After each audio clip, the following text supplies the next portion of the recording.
nên chỗ con em còn có bạn vậy mà nó nói chỗ nó bạn nói trôi thì em biết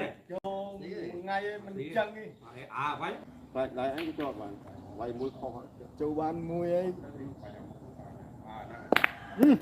gì vậy đây được mang phi chút đấy chút thời gọi tay đi khâu khâu cho chân tao mà bốc trái đó muối muối à muối chỗ mà phải lấy ba muối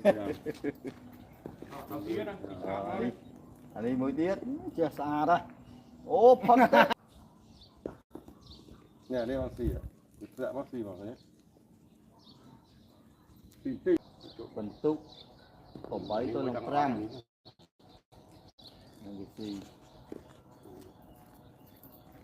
đấy muối xí muối này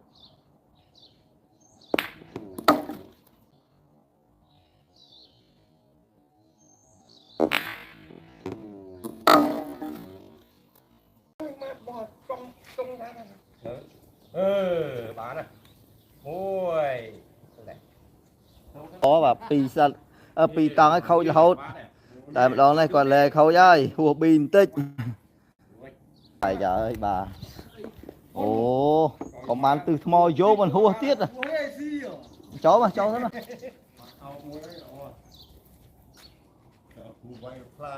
Trời ơi, đi quên nha.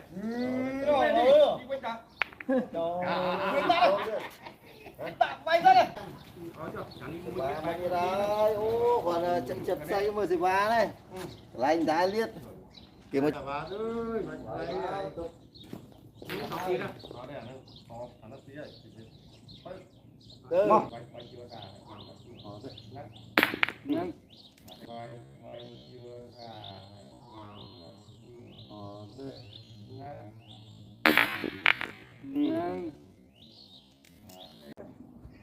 Vậy mà cho bọc bao nhiêu nè Ngọt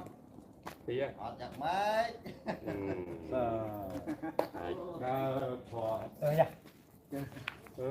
đây tập phèm làm đó là vậy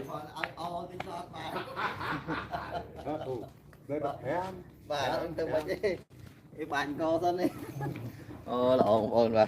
คุณชิรัน thank you for view my channel và